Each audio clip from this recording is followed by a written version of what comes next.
I'd like to begin our gathering today by acknowledging that we support stretches across homes of many First Nations, Métis, and Inuit peoples on Turtle Island, and that Indigenous knowledge and honoring of all treaties must be significantly incorporated as part of meaningful action on the climate crisis.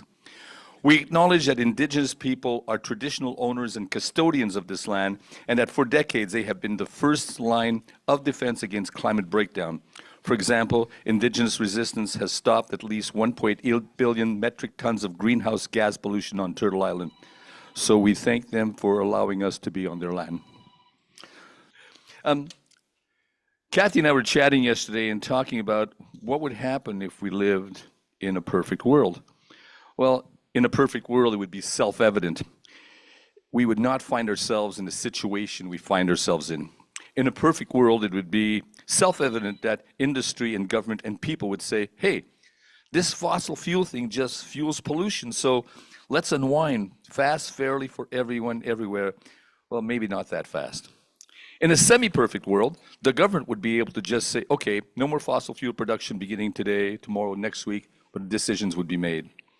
In our imperfect world, with we imperfect humans, boy, she's persistent. We have recognized that things should have been done long ago. We have myriads of people with myriads of solutions. Scientists, economists, politicians, academics who know they have the right solution, and they do have the right solution. Well, maybe part of it.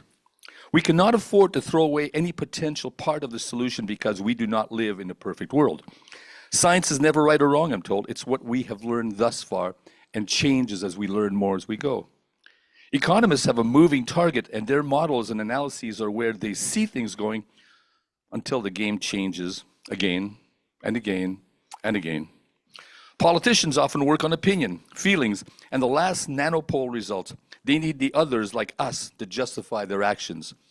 So let's not throw out the baby with the bathwater. We are, after all, imperfect beings living according to imperfect constructs, historical constructs, made up of facts hindered by the current growth of factoids fueling the social media these days. So with that, I welcome you to our conference.